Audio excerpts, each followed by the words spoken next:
when I've gone into offices, there is a smell, there is a scent, in the same way if you went into a high-end retail or even like a hotel, for example. A lot of companies now are very intentionally creating brand scents, and this is probably more typical in like co-working, that when people walk into their space, they are creating a link or a memory of what it smells like to go into one of these spaces. Now, if you'd said that to me 10, 15, 20 years ago, you'd be like, a co-working company is not gonna make a scent, right? Why would they care what it smells like to go into the office? Can we potentially challenge the way that we use the office to improve well-being? I think where we're at the moment is like well-being is like a bolt-on. We need to do that. So like, what could we do? And Tom Hitch, co-founder and creative director of Workplace, that connects tenants and occupiers with designers through insightful content and office inspiration, and helps people make decisions on their workplace. The ground floor of this building is pretty much everything you could think of in terms of like powering a small town. Within the office building itself, they've got a bakery, a brewery, convenience store. So if you do need anything, you can go and do that. They have a massive auditorium space. They have an urban food market. I was speaking to one of the architects. We basically ended up describing it as this like mini campus, which it's self-contained. Like if they had somewhere to sleep, like you could literally live there. Literally everything is there. And like, don't get me wrong, that is a very unique example where everything has been considered and put into one space. How would you express your journey and the impact of those spaces as you walk into them and as you kind of get behind the scenes of these different places of work? It's a good question. Yeah, I mean, Tom, welcome to the Experienced Designers.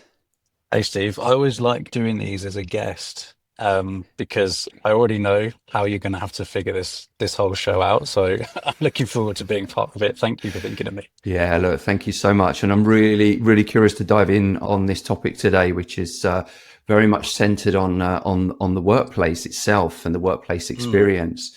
So I'd like to just start, actually. I think a good place to start is probably one that's a little bit more like contentious out there, I think. Okay, sure. Just in terms of, if we look at like what's on socials or LinkedIn, anything that gets a mention in regards to mandating people back to the office, the good old 3-2 models, all of these debates, it gets a lot of engagement. A lot of people have an opinion on this, both in terms of their own experience, but also from a business perspective.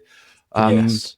What's your perspective on that? Tell me a little bit on that, on your thoughts. I mean, it's a massive topic, and I do a sort of a long exhale really, before going into it. I think it's so divisive, and obviously you've said that it does get a lot of engagement. I think largely that stuff can be overwhelmingly negative, to say the least. I think from my side though, like, sometimes it's important to hold opinions that are not necessarily the most popular opinions, sort of. I think the easy thing to say is like, no, we don't need to go back into the office and you should all be able to work from home. The other side of that is people say, well, of course, you're going to say that you should be in the office because that's what you do, that's what you talk about. But I think for me that there's a big difference in terms of like policy. If we're talking about policy, whether it be hybrid or work from home or whatever you want to call about, like there is this kind of like set of rules or this guidelines that people are expected to obey or play by. And I think that it has become very easy to criticize what these companies are saying, whether they should be 5 days a week or 3 days a week or 1 day a week, like whatever that is. That really typically is an RTO policy if you're asking people to come back for any point of time. I personally think that we should have policies, guidelines, rules. I don't necessarily agree with a forced mandate, but at the same time, like, I don't know how businesses communicate this to their global workforce, to a particular market. Like there has to be this moment of communication to create clarity, and I think that's definitely the side that I've gone down with it in terms of like talking about it, or indeed if it's in my own posts or any of the visits that I have with, global heads of real estate and workplaces, just trying to understand like what it is that they're doing. And look, I understand why they're unpopular. I understand that people don't want to come back to the office. And I understand that there's barriers, right? There's barriers to being, whether it's your commute or your kids or your dog or just life in general, right? I think that I get all that. But Yeah, I don't know. I think that there's a really healthy place if you can be in the office 2 to 3 days a week. I think that's really healthy. And I think that the mandate side, to specifically answer your question on that side of things, I don't think is good because I don't think it gets buy-in. I don't think it makes people feel good about where they are. It takes away that element of choice. But at the same time, I do think we need them if we're going to kind of, well, not to say we, I think businesses need them. I think businesses need them if they're going to communicate what their expectations are of their staff. And that's really kind of how I'm looking at them. Yeah, no, that's fair. And I think, do you perhaps think that it's also sometimes about the how organizations have gone about this as well? I mean, we've seen so many examples, like Spotify for me is probably up there with one of the more profound ones that went out super early, work from anywhere, you're adults. I think that was kind of remonstrated again recently with the CHRO. And so, I think that one, that gave clarity so early. People were looking at that as this kind of mandate that gave clarity to workers immediately. And then we've seen other ones where it's been very kind of, fist on table, demanding staff to come back. In terms of this kind of how in this engagement, and also just to layer another question onto this as well, is this moment in time where maybe there is opportunity to co-create with people a little bit more about what it could, how can we envision the future together? What's your I mean, I think it's really difficult because obviously, like all good answers, it depends. It depends on where you work, it depends on the type of role you have, it depends on your seniority. Like, I think there's so many factors that come into it, and I think that you can argue that RTOs, these mandates, are lazy, but as I say, I think it's a really difficult thing to make an effective communication or policy where people understand what's going on. And obviously, you talked about the Spotify example. There's various that are kind of like the two ends of the spectrum, right? Some that are like super flexible, work anywhere, be whatever you want to be away for 6 months, etc. Others that are like, it's 5 days or bust. And I think you picked up or used the term about clarity, and I think that either way the policy falls, you know where you stand, and I think that is better than not knowing where you stand, even if you disagree with the policy, because at least it gives you the information to make decisions. And look, to be honest with you, I don't know how this fully ties into day-to-day experience, but my understanding of experience with these things is that people are always going to want that level of choice. They're always going to want that level of involvement. But to carry that out effectively, when you have got even like a big business, but not like a ginormous business, if you had like 20,000 global workers and you were trying to like communicate and coordinate what was going on, you simply cannot ask every single person, what is it you would like to do? How would you like to work? How are you most effective? Ideally, yes, you would know that, and there's probably ways of kind of mapping that out, but it becomes a massive task. So I think ideally the communication is clear, it's consistent, and I think you're always, let me rephrase that, you're never going to be able to please everyone. No. So there's been many examples of when I've been to offices slightly different in terms of, it's more about the features of offices that I've gone to see. And as a client we saw the other week in Amsterdam, and they were saying how in one of their offices, which is kitted out, spec'd really highly, this was for their engineers. So I probably can say that it was for their engineers, very, very prized assets within that business. They had pretty much the best of everything in their portfolio, but they complained the most because they had this. And so it was like, well, I want this coffee machine, or I want this to be in the office, and I want this. And actually it was in their like less good environments, let's call them that people were just kind of like getting on with it and just doing what needed to be done. And I think flip it the other way around, would that just be the same thing? And actually you can give people everything that they want, but I don't know if it's like a lesser of two evils or if that's a bit extreme, but like as soon as you start telling people, okay, cool, don't come into the office, then what happens? Like, it's almost like controlling that, because that's the thing that people can understand. But I think it's a really difficult one because it is so unpopular, and I think it does come down to opinion.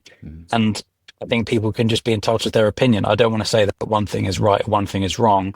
However, I do think there are better ways of communicating certain messages than just saying, you have to do this, because our natural response to that is like, whoa, no thanks. I'm going to go do something else. So, I mean, I'd love to, like, with this kind of disruption that's taken place. I mean, a lot of a lot of habits that we formed completely broken, and then we're trying to we've formed new habits, and then we're trying to adjust those habits sometimes back to how it was before, but also having that flexibility. But I'm just curious, and just to kind of dive a little bit more into your work and what you're being exposed to. So, what are you seeing in terms of some of those shifts and the dynamics that have shifted when we've thought about the workplace? And obviously, a lot of it's kind of been mapped on this first place, second place, third place. You know, these kind of first home, second work, third, the Starbucks, as it were. Coming from those lenses, how are you seeing the shifts since the pandemic around workplace in terms of where it fits and how it's evolving? Yeah, I mean, how long have you got? I mean, it's the workplace obviously has changed a huge amount, and there's like no secrets about that. Like, I think everyone knows that. Like, we've all experienced that in whichever capacity we use the office now. We know that that's changed, but I also don't want to come and sit on here and just repeat loads of stuff that loads of other people have talked about previously. And I think the best way of kind of talking about it is just from examples that I've seen on my travels. So this year I've been fortunate enough to go to different parts of the world. I mean, admittedly not like super exotic, but I was in Dublin earlier this year, obviously based in London. I was recently in Amsterdam, and even in those markets, just seeing how companies do things differently and how they engage their workers and what's working and what's not. You know, I think that's where it becomes so tricky, is that there is no off-the-shelf right answer, and you can go to one company within the same sector. Let's pick on tech, because a lot of the companies that I work with are tech-based. And you go to one and they say, yeah, we put on all these events. They have a really nice office. For example, this is over in Dublin. They have a lovely office. They put on loads of events. But they really struggle to get people into the office. Now, there are a few reasons for that, but one of the big ones with that was that, I didn't know this, but apparently the public transport network in Dublin is dreadful. And so it actually just makes it really difficult for people to get in, but then also out again. And so that is a massive barrier to them wanting to come back into the office, because, they've maybe moved a little bit further out of Dublin. They're, a bit further away now. So that becomes a physical barrier. However, conversely, in London, another tech company, not the same company, but another one in the sector, they say, yeah, we don't have a policy. People just kind of come in 3 days a week. It's kind of managed by teams and management within those teams. And that works really well. We have, occupancy levels are not massive, but they're at a consistent level. They're managing those. They're kind of tracking what's going on. And, for all intents and purposes, they're happy with what they're seeing. So it's so difficult to kind of say, this has happened or this has changed. And I think beyond the obvious of like, people want a better work-life balance, and some sectors, they have to be in the office, others don't have to be in, and there are lots of different rabbit holes. But I guess like the biggest thing is the experience level. I think that element of experience has really gone up, or has indeed had to go up. Whether it's gone up across the board as a level, possibly not, but there are things now which are much better and much more considered than ever before. I mean, again, this is like a super basic example, but I think probably does give a good sort of reference point for where we are in 2025. I was in an office. Well, actually, no, this has happened quite a few times recently. When I've gone into offices, you can smell there is a smell, there is a scent, in the same way if you went into a high-end retail or even like a hotel, for example. And I've almost got to the point now where I don't bother mentioning it, because I'm just so used to it. But I also know that the people that own that space have done that quite intentionally. And so I do try and force myself to make a point and say, oh, you've got a brand scent. They're like, oh, how do you know?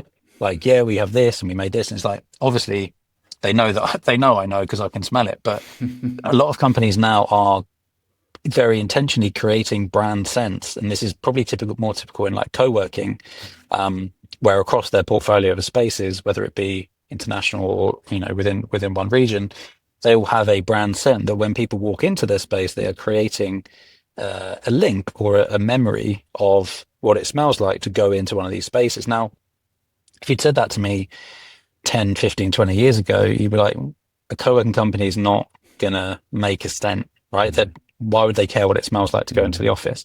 And I think now that's become commonplace to the point where actually they now need to do something else to make that experience good, elevated, or better, because people are almost blind to it. In the same way that, I think we talked about this actually a little while ago, was about audio design and how that has sort of come into workspace, which, I think from your background, you're a bit more au fait with this and understand it probably a bit more than I do. But like, there's been a couple of offices recently where I've been in and they have had different sound effects playing for different zones in the office to make people feel a certain way. So the classic example, which I have heard a few times in like their outdoor areas or their plant areas, they've got birdsong playing. And this might be inside. It actually can also, there's an example where it was outside as well, but people are almost like being fed these, the different sensory cues to make them feel a certain way, which again is almost like theatrical. Like you would never assume that to be in a workspace. So there's that example. I mean, there's also, it's probably fine to say who it is, Pinterest in Dublin. They have sound, I don't know what it's called or the technology is, but they have sound design where it reflects the weather. So if it's raining, it will play like rain sounds and kind of mimic what's happening outside. Now, that's quite extreme. And obviously Pinterest are a big company that, have a large real estate portfolio, but that is now just like a thing, a small detail within an office. So look, I think with the way that we work, that has obviously changed, and all of the technology and all of that side of things. But focusing purely on like what I'm seeing is different and is exciting, almost to the point where I'm like, actually, maybe it's less exciting because we're seeing it so much. That this is where companies are now going, we need to make it better for people to be here. And that might be like an incremental, like 0.5, 1% change. If they can achieve that through smell or sound, touch is maybe a little bit more established because we're used to different fabrics and different materials within an office. But even like lighting and things like that, again, I think there's lots of experience, I think, being taken from hospitality in general, and that's not just hotels. I think hotels get used a lot as a reference point. That I think we've talked about karaoke TV and how those like LED screens and some of those immersive environments are maybe now coming into offices. I know that you were obviously at the Experience show recently, so I'm sure there's lots of things that you've seen that are of that ilk that I think will probably find their ways into offices, because individuals, landlords, companies, whoever it is that have these spaces will need to just do that, take things to the next level. Yeah, and I think mentioned earlier about mindset as well. I mean, the mindset of these owners as well. I think not gone are the days, but I think we're shifting and evolving from an office as a square meter and selling space to then office as a service. So with our co-working type spaces, to then now office as an experience. And I think some of the things that you've shared there are, I think, a really interesting insight into how organizations are now pushing beyond the different senses that we have and going deeper with some of those elements. And make no mistake, like neuroaesthetics and the research and the impact of the senses, the smell, the color, the lighting, all of these elements, even art has an impact on us when we look at art in our brain, can have like we just getting deeper and more specific into those elements. I think when we spoke a while ago, I think there was also how can organizations, particularly some that have more space available, maybe they're doing something where they have space just because they have it. Are there opportunities, particularly in the wellness field? We've talked about hotel, where I think you're right, a natural place to kind of extract some opportunity areas and embed it into the workplace. I think wellness is a really interesting space right now. We're seeing definitely like a new evolution of traditional wellness environments into way more immersive, way more soundscapes that actually connect with the furniture and actually vibrate and rumble and have this kind of crazy experience.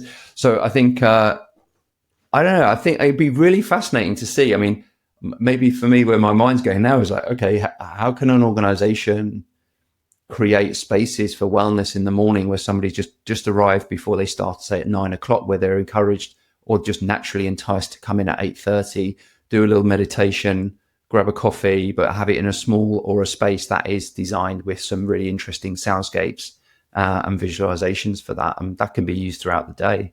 Yeah, for sure, absolutely. But I mean, again, like I think, can we potentially challenge the way that we use the office to improve well-being, to say like, okay, come in at 8:30, whatever, be like, do you know what, the office is open 24/7. Okay, this is radical, but like, Yeah, let's why say not? you can do this. You know, you get 24-hour gyms now. Like, can you get 24-hour workplaces? Could you, theoretically, could you get into the office at 5:30 in the morning, go to the gym, maybe instead of, picking up a quick breakfast from a Pret or something like that, or wherever you are in the world that, whatever the Pret equivalent is. Do you have a chef? Do you have food that's there? Some companies will provide breakfast for their staff every day. Like, can you look after your staff well-being to the point where you're giving them healthy, free food every day, and that's just part of your routine? You obviously touched on meditation and those wellness rooms, but I think where we're at the moment, and I know you didn't sort of suggest this, but like I think where we're at the moment is like well-being is like a bolt-on. It's kind of like oh yeah, we need to do that. So like, what could we do? And I think for me, like things like, the classic massage chair, I don't have a problem with it. I get why people have a problem with it. I don't have a problem with it. But at the same time, like I do think companies have to think of these things. Like that sometimes they can be a bit gimmicky, but they do have to consider it. And, you've seen it's almost a little bit like the brand sense, actually, like well-being rooms or like whatever that is. Most offices have one of those now, but really it's just a room with a chair in it. Yeah. Like, is it really controllable? Can you control the lighting? Can you control the sound? Can you customize that environment to a point where it is beneficial to well-being? Basically not. Most of them are kind of like glorified cupboards. Sorry to offend anyone with those, but they are. But like some of the developments with that, I do think will become more integrated rather than just, oh yeah, like we have well-being space. It's that room with a yoga mat and a massage chair in it. Sure, that's fine. But like in 5 years' time, I would expect that to almost be like, oh, we have a wellness program that you're just like automatically enrolled into.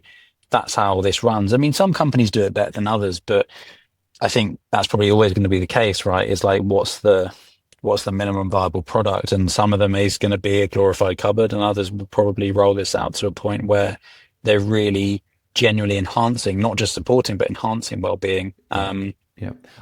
Well, I think it's a really tricky one to get right, isn't it? Yeah, and also to build on that, actually, I think if you're also building like wellness into your business, it's weaved into the culture, so that if you have a 100%. culture that is driven or has an organic way of looking after yourself and having balance, or whatever the jam might be, whatever words they use to associate, and there happens to be a way in which they can bring that culture to life and aligns into their mission and purpose in a way that a wellness fits, and there's a way they can express that in that form, then I'm all for it, right? I mean, go for it. Why wouldn't you? I mean, a Gymshark would be a definite one, but you don't necessarily have to be. You can still be in financial services, but align that cultural element into there as well. So looking after yourself. Yeah, definitely. I think trying to solve these things obviously is your natural go-to of like what would be the right thing to do. But I think that I would probably draw, it might seem like a bit tenuous, but there is definitely a link between, when you're asking people to come back into the office and also like how you look after people's well-being, is that I think for most people, or what I see most frequently, is people talk about the cost of the commute. Like the time of the commute, yeah, sure, is a bit annoying, but actually if you were saying to people, I'd love to come back into the office 3 or 4 days a week, I'm going to pay for your commute, so you don't have to worry about that expense, because obviously that's a barrier because of all of that period of time where we reclaimed all of that expenditure.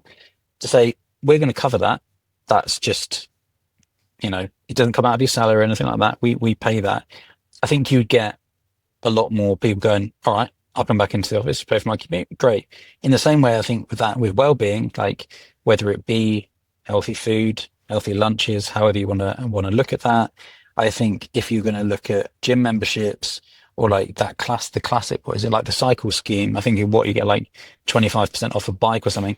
How about let's just give people a bike? Like it's going to maybe be 200-300 quid. Like you don't need to get like a super top of the range one. Like, can you get like a good usable bike to give people?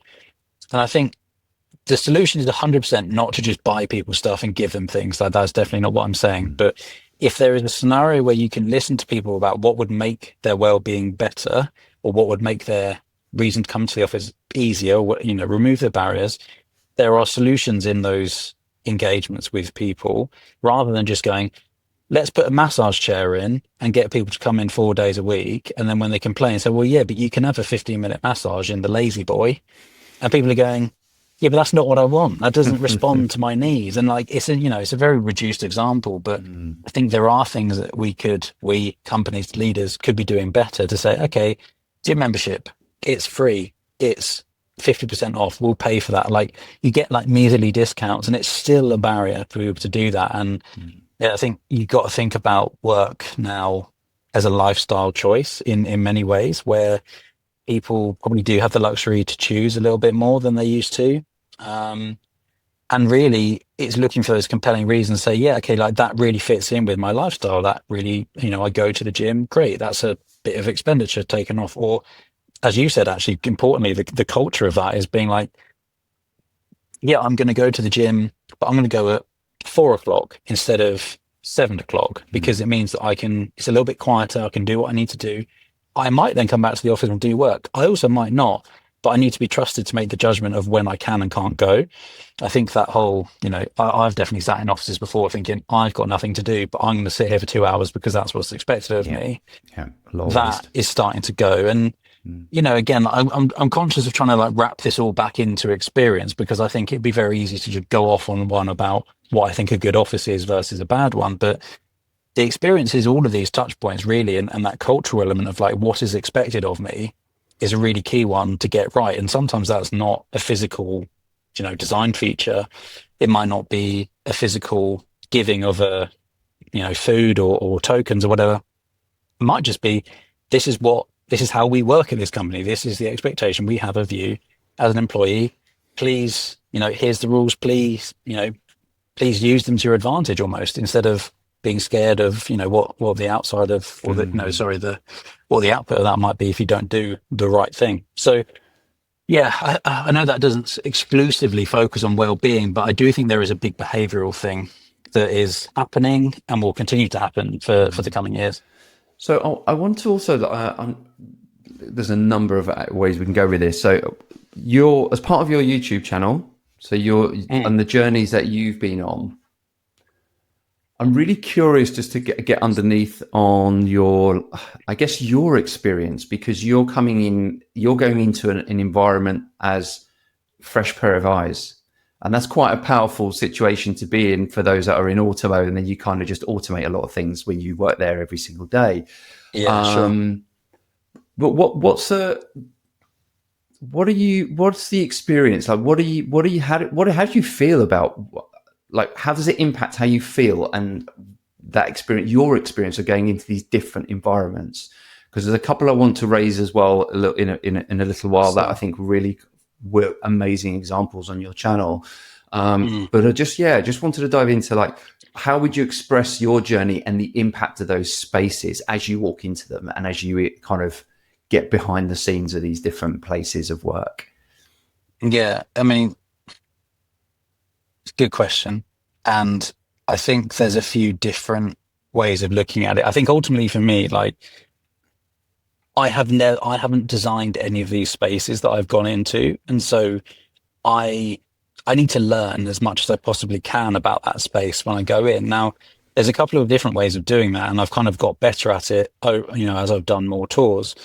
And sometimes you just know, and like, it's like anything that you do, you walk into a restaurant or a bar or anywhere and you just get the feel of like, yeah, this feels good. Like typically that will be, things like lighting, sound, smell, whatever.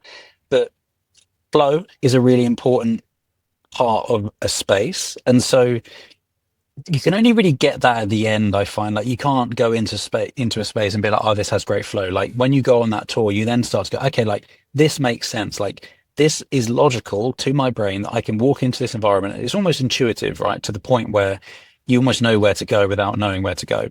And I think that that's been a really important thing to understand, and has probably benefited by going to so many environments, is like learning how to just absorb like what's going on, and also just like learning about why certain things are where they are or why they've been done. Now, conversely, that will also reveal to you like a bad environment is, and do you know what? I've been in a number of great offices that, well, let me just rephrase that. I've been in a number of offices that visually look great, and you'd go, wow, that's incredible. Look at the size of that screen, that lighting, that like whatever feature they have in, let's take it, this office, they had a beautiful bar right in the middle of the office. And when I got under the skin of that office, it only really occurred to me, like, there wasn't really any great reasoning behind any of it. Like it just looked good. And so therefore we did it. And I think that those offices are good examples of poor environments where there's no real logic behind certain things. And I think the point I'm getting to is that I've learned to understand the reason why things have happened, not just like what is it, but like what does that give to you? How has that changed the way that you do things? Like why is that there? And to be honest with you, some of the best offices I've seen, and arguably the best office I've seen in the last 2 years, was in Amsterdam at Miro, which is a software collaboration tool. I'm sure some people would have used it. And I said this to the guys that we met there, like from a design perspective, there's nothing like radical in there. Like there's no cinema, there's no swimming pool, there's no like mental thing in there. You'd be like, oh, that's so cool. That everything was just, every question we had, they could say, oh yeah, we did that because we did some testing and actually that's what came out as the most popular thing. Or yeah, we put this here because we asked staff what they would like to see here. And so we just did that. And we're going to review that in like 3 months' time. But for now, like we're pretty happy with how that works. Or we put this in, but actually within the first 90 days, like we've realized that this is not going to stay and we're going to change it. And we're working on that. And like, there was like this really incredible, I don't know, just like logic and reasoning behind everything, like literally everything in that office. They knew why it was there. And I think that's the difference between like an exceptional environment and just like a good one, where you've got, you know, you go into it and be like, oh yes, quite cool. I could probably imagine working here. Like I could probably sit at near that window, like, oh cool, we get a bit of like free food and drink, like nice games room, whatever. And then you go somewhere like that and you're like, it's almost like a living, breathing organism where it's changing constantly and it's evolving. And I think that's I guess the impact on me is like trying to imagine what it's like to be there day to day, not just like walking around and saying like, oh yeah, this is cool, like trying to sort of be friendly and say nice things, because ultimately sometimes you do go to offices and they're not great and you have to go, yeah, this is really good. And actually you just kind of think there's so many things that are inherently wrong with this space. But sure, as an office, it is an environment that performs. You have desks, you have meeting rooms, you've got a breakout space. But I think, you know, you talked about impact, and I think just really understanding why things are the way they are is the difference between a good or like a bad and a great one. Because I'm obviously only there for a very short space of time. I typically might have like one visit to understand the space, and then the next time I go back is to shoot the thing, right? So I have a snapshot to kind of form my judgment, but the reason why is probably the most important thing in an office. Yeah, I love that. And I think just to build on the Miro example, there's a few things you mentioned there which I think is really important. There's a few companies in Sweden that I think mirror it in some way. Where they got it right was this word experiment, and right, yeah. They're in constant like beta, right? So they're constantly trying and testing different things. And also that Miro one is a really nice one. I'd also maybe argue that the office is a representation of the organic nature of their product, because the product never stops changing and evolving and growing and new features. Probably the way they work is very co-creation and iteration in terms of how their embedded ways of working, and very product design led. So I it's a hypothesis, but I think what I hear is like that could also be quite a mirror of how they work and their culture. You're right. It absolutely is, and that is a known fact amongst the Mironeers, as they're referred to. That's how their product works, and that's how they treat their customers. And so they almost treat their employees like their customers with their product, to say, "Hey, we're doing this thing. If it's not good, let us know. But equally, if it's good, tell us, and we'll do more of it." And yeah, I don't know. Like, I don't know if that's like a particularly like tech thing to do, like kind of like thinking in that certain way. But like, really, like a lot of companies, most sectors have this. There is this element of innovation and progress and like solving problems. So like, whichever angle you want to look at it, like most companies for their customers are trying to make their lives better in one way or another. But when it comes to their office design, they don't reflect those values. Whereas I think Miro is just a very, very good example of where everything is joined up. They've done, but it like pretty much thought of everything. Like, it's hard to think of something that they hadn't considered. But then you go to other offices and go, okay, you guys are in the same sort of sector, got the same sort of demographics of people, but your office like doesn't respond to anyone, to any of those things. And look, as I said, some companies are going to be more equipped in terms of skill set, knowledge, appetite to make it the environment great. But when you're sat with the team behind an incredible office like that, and really all they're telling you is like, oh yeah, we just basically asked our people like what they wanted. It's mad. Like, oh, right, is that it? You're like, yeah, I mean, obviously we did it in like kind of complex way. Like, we engaged with them like repeatedly. We asked them questions. We did this, we did that.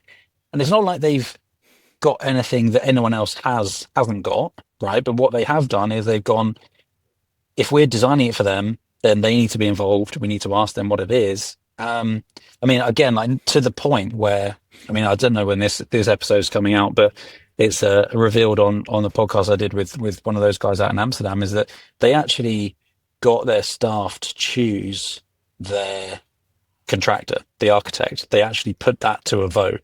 Wow. Which I've never heard of before. No, I've never heard of that. Wow. They know how insane that is, but they also appreciate the value of people being able to choose and being able to input into that, where all of a sudden you're like, okay, well, cool. Like, I understand like the ethos of this company that's going to be doing my office. I like that. I'm on board with that. All of a sudden, whichever changes kind of come, or whichever shifts you're then expected to follow, just become that little bit more digestible, where you go, yeah, okay, well, I chose this, so cool, like fine. Part of the process. Yeah, it's absolutely. Definitely.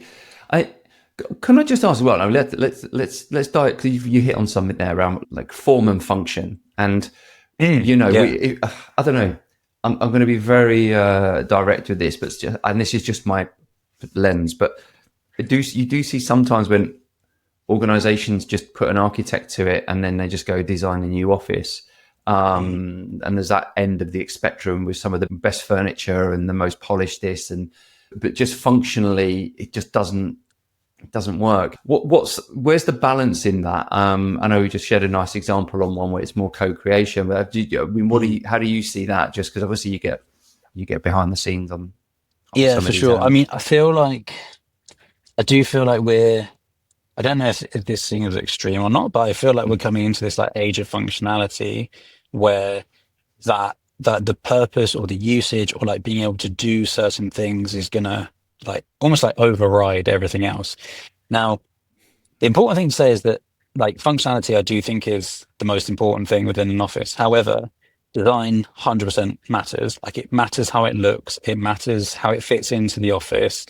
And to your point, I just don't think you can rely solely on furniture to do that for you. Right. I think there's lots of different ways that you can make that work, but kind of because the thing is, I could use Miro in literally every example that you asked me about, and I'm not going to do that. So I'll go the other way. And for an office I've seen in London, where it's completely the other way around, where they have a nice office, they have a nice office in a good part of town. And you're kind of going around and being like, this just doesn't even make any sense. Like, you've got desks next to sofas, next to other desks that kind of got a divider in between. It's kind of like, I don't really understand why that's there. Like, it doesn't, like, what, it's not form because it doesn't look good, but it's also not function because you couldn't do the things that you're required to do in those different settings because of the proximity to everything else. So I think that sometimes it's easy to say, oh yeah, well, like, that looks really good, so it must be a great place to work. Or indeed, we've got loads of furniture, we've got loads of cool pods, we've got loads of this, but actually, does that work as an environment? And the classic example, or definitely one from recent times, is like that informal seating area. Like, have the nicest sofa in the world if you want. Pretty much every office I've gone to, there has been a moment where the head of workplace has gone to me, this is the informal breakout space that nobody uses. And there are so many examples of great furniture, comfy seats that people go, that's just there, but nobody really uses it.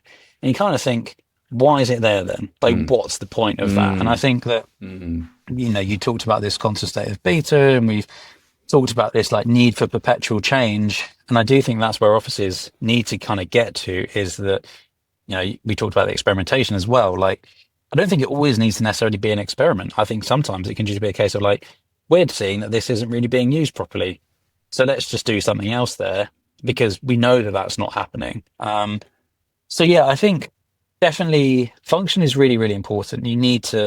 Things need to be in the right place. There needs to be a reason for them to be there in terms of they're making, I don't know, they're easing pressure on the meeting rooms, or there's a certain type of person that needs to use that within a team, and that's why it's in that part of the office and not somewhere else.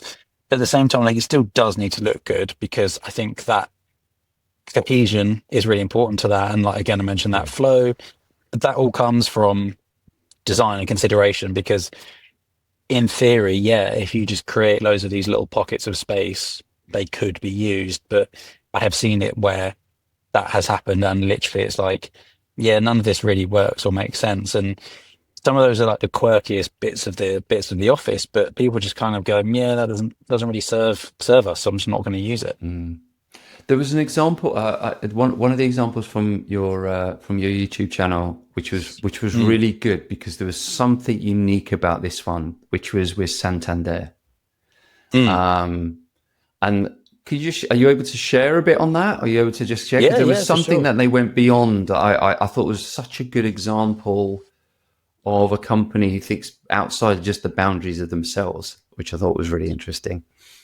Yeah, I mean, I think I know what you're talking about, but if it's not this, then correct me. Yeah. But I think so. This is Unity Place up in Milton Keynes. It's the Santander HQ, but it's like a 500,000 square foot office complex almost. And I think that with the architects, which was LOM behind that, there was kind of like, the brief was more than just like a banking HQ, and there was this kind of like focus on community. Now that's touched on in many different ways in that building. I think there's two examples that stick out to me. So first of all, I think with Santander's location, I think they have been based in Milton Keynes for a little while, or they've had property there for a little while. But also within that space, they've got almost like I want to call it like a development space, but it's a bit more than that, in that they have classrooms and podcast suites. They have a green screen production studio. And this is all kind of geared around like local communities, like particularly Milton Keynes University, MKU, and some other groups as well, where they just kind of let them use their facilities, which I think is a really good cause of allowing your space to be more than just your office. You're developing other organizations around you. But then beyond that, and truthfully, I don't know how much Santander had to do with the final decision on this, but throughout the ground floor of this building is pretty much everything you could think of in terms of like powering a small town. So within the office building itself, you have got a barber shop. I think they did have like a pop-up laundrette, which I think wasn't there when we went. They've got a bakery, a brewery, and the brewery is run by a company called Toast that makes beer from offcuts of bread. So the brewery and bakery, easy for me to say, are in good harmony with each other, in that that's how they make their bread. You've also got a contactless convenience store, so you can, if you do need anything, you can go and do that. You've got a an Indian restaurant, which is part of the complex, which is open at certain times. It's not like you could go and get curry for breakfast, but it's there. They have a massive auditorium space. They have an urban food market, which is basically kind of like, imagine like a street market, but like physical stores, and that's supported by local providers or um, local companies, I guess, that they would be, that come in for periods of time and do their different food. So I think when I went there for the first time, there was a Jamaican lady there with honestly some of the best jerk chicken and plantain ever. Like, it was unbelievable. But they change that, they cycle it, so there's always that level of variety. I don't think I've missed anything inside. And then at the top, they also have a sky lounge, which is open to the public, but again, like typically is populated by the building tenants on like a Thursday evening or a Friday evening. But it, I was speaking to the one of the architects behind the building on the video, and we basically ended up describing it as this like mini campus, which it's self-contained. Like, you didn't you like, if they had somewhere to sleep, like you could literally live there. And I think if there's ever a zombie apocalypse, I know exactly where You to know where head, you're because heading. literally everything is there. And like, don't get me wrong, that is a very unique example where everything has been considered and put into one space. But if you think about the complexities of, having a banking HQ out of town, typically it might have been Canary Wharf, but those guys are up there. Everything does need to be kind of considered in a way where, like, okay, we're asking you to come to this office, but we have kind of got your back. We have got you covered. I do think that makes a difference to the experience level again, where it's like, okay, well, if I'm going to be here, I can just be here and I can do everything I need to do. The fact you can get a haircut, I think might seem gimmicky, but it is the practical things that, people need to do. And I think that's, this lifestyle thing I kind of mentioned to you earlier, this like lifestyle choice, like work is a lifestyle choice. Like, can you work somewhere where you can do everything that you need to do, as I say, whether it be a laundrette or whether it be going out for dinner with your friends, like you can meet at the office. I think that's a big game changer, but I think hopefully that kind of covers any of the things that you liked about it, because Yeah. really they really had community first and foremost. Because also, just to add to that, all of those facilities are also open to the community, which is very unique for a banking HQ, where you can actually go into a bank's building and go and use these things, these facilities. So I think community is another really interesting aspect of where workplace experience will go. I think that is a leader in a number of areas, really. Like, that's probably ahead of its time. But I think more buildings will go that way. Yeah, I agree.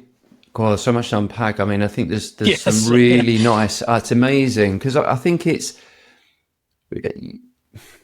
we need to be giving back to communities. We need to supporting these local ecosystems, and if we're going to reimagine these huge spaces, which now so many of them are struggling, or they're remain empty, or there's like just sitting on huge real estate.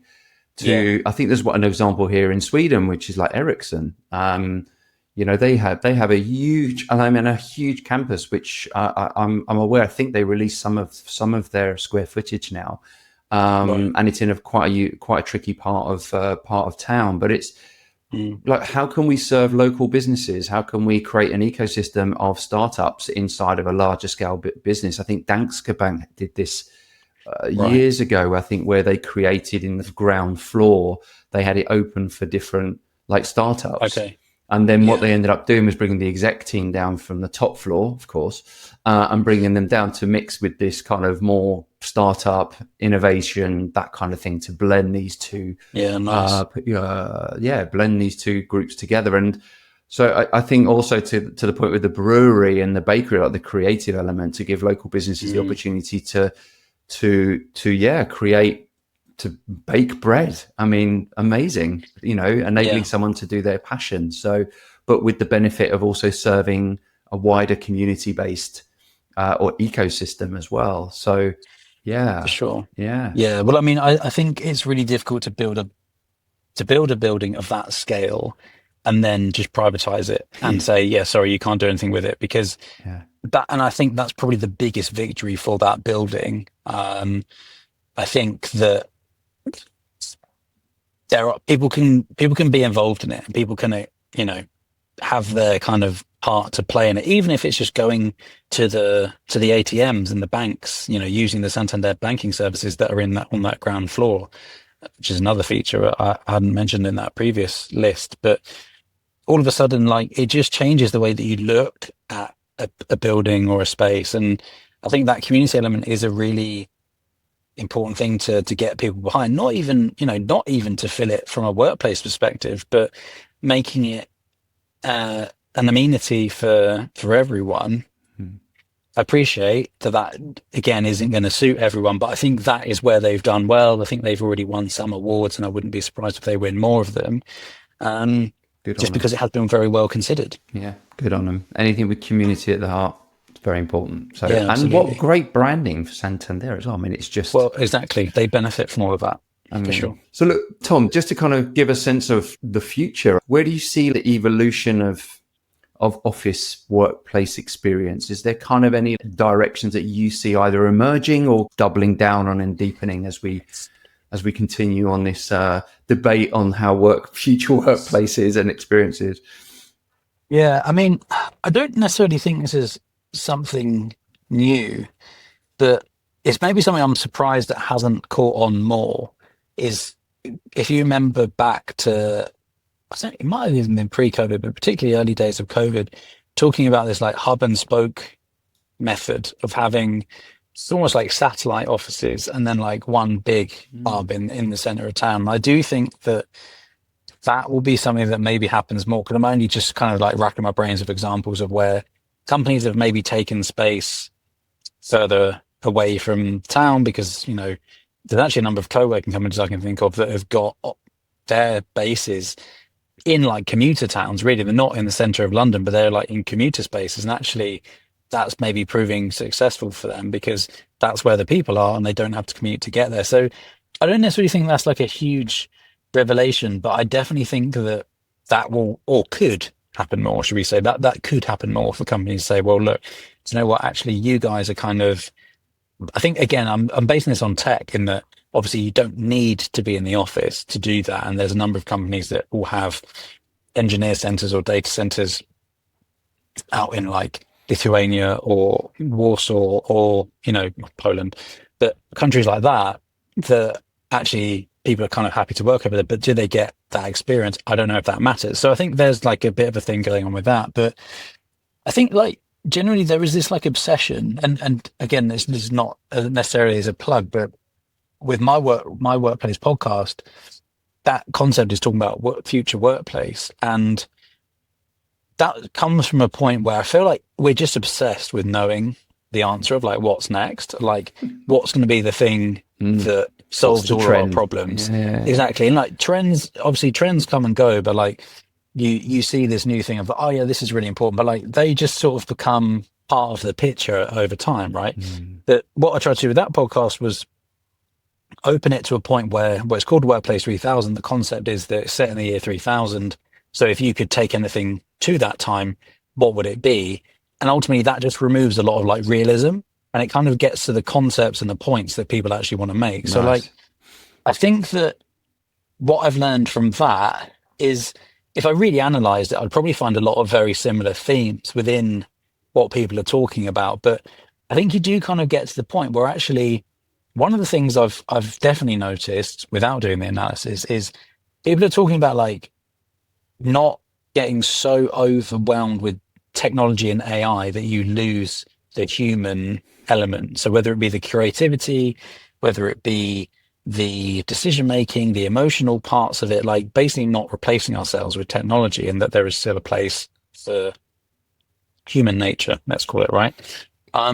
That's come up a few different times in a few different forms, and I just kind of wonder whether we need to almost like, it's going to sound a bit weird, but like whether we need to like put so much tech and so much AI into our offices, into our environments, that we almost go, oh, actually, yeah, we shouldn't have done that, and let's go back to like what we know, which is kind of like the trend thing, right? Like when I don't know, a certain pair of trousers comes back in or certain haircuts come back in, you kind of go, oh yeah, we haven't done that for a while. Oh yeah, no, that wasn't good. Let's not do that. And then it comes around again. I think there's definitely a thing where we as a collective are looking for the answers for what the future workplace is going to be. I therefore think that is going to make certain things happen, be it tech, be it wellness, be it some of the examples that we've shared today, that people go, do you know what? Yeah, we're going to start doing that in the office. I was actually just connecting with an old friend about a company that he's looking to set up that is all about, snow rooms and plunge pools and saunas, but specifically for commercial offices. Like, that could work. Like, that might just be a thing. But I almost feel like we're in that point of like exploration and imagination to figure out like, how do we blend our lives and work? And either we'll go, no, that's dreadful, let's not do that, let's just really focus on the human connection, or we'll go, no, this really works. Like, we're kind of creating these like community centers and these community hubs where work just sort of becomes part of what we do, and it's less like going to work. Like, you just kind of go to a place. Like, it comes back to, you said at the start, like the first, second, third place. Like, maybe there is a merging of those worlds and becomes less defined. But it'd be so easy to sit here and be like, oh yeah, the future is going to be, I don't know, like cryotherapy pods, and this is how it's all going to work. But like, it's just not practical, and it's not going to change anyone's life like to a point where like everyone starts doing it. No. But I think, or I'd like to think, we're in a point now where there maybe is a bit more exploration and imagination. Think, okay, like what could go in an office that maybe shouldn't, or like typically hasn't, and like how can that help us and make us better? I would like to see more of that. Now, whether that happens, I think, is a different thing, but I would like to see more moments of that. And I think, again, like there are examples that I've seen on the tours and the visits I've done where there are things in offices now, like podcast studios and production suites, that for that company, that makes a lot of sense to them because that's what they do. Doesn't mean that a law firm needs to start doing that, but I think maybe companies will start to explore and experiment, like, what is it that can really enrich the environment that makes us more effective, makes people like being here? Because it doesn't all have to be about free stuff, right? Like I gave those as examples earlier, but I think it will be a case of like just trying to figure out like what could we bring in that will actually make it a great place to be, not just necessarily work, but like what makes it a great place to be. So yeah, I think it's a really interesting landscape because obviously every company thinks they're doing it right. Every rival thinks that they're doing it wrong from their competitors. Do you know what I mean? Like, I think it's just this kind of ongoing battle, but I would love to see a bit more, just thinking outside of like, oh yeah, like plants and nice furniture. Like, yeah, we're kind of way beyond that. Like, can we get to a point where there's actually now things that you're going, yeah, like an office isn't just an office, as I say, that I think that idea of place is a really interesting one. Yeah.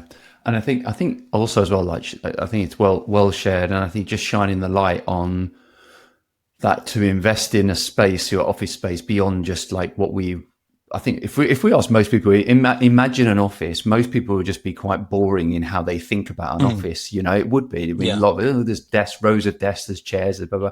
So I think for me, sometimes I had a question which I was going to maybe pose as well. Like, what if we just like literally blew up the office thought of what an office looked like and start from scratch, like a bunch of Lego bricks, and what could it be?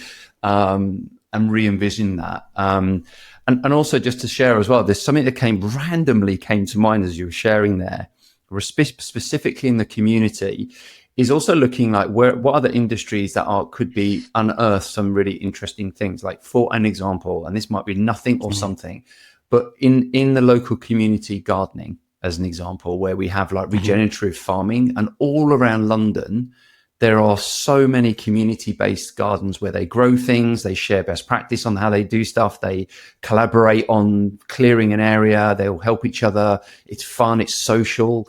All of those things, maybe a bit too social on a Saturday night with a whiskey, but it's something right in that of how can we maybe look at the office as more of a community builder, because we know that there's a lot of mental health issues. We've got, a lot of siloed, a lot of like loneliness right now.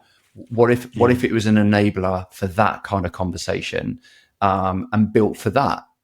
as a start point, and then Yeah, absolutely. So just a thought I had as you shared that. Yeah, no, I think that's a really good one. And like, to be fair, I think there are, I know a decent amount of workplace people, let's call them workplace professionals from different sectors. And to be honest with you, most of them have either worked in the same company, worked with each other, or at the very least know each other and speak to each other like socially or privately, right? So like there is a big networking community within workplace professionals currently. So there is, without a doubt, these guys are sharing successes, failures, ideas, concepts, contacts, whatever you want to say, right?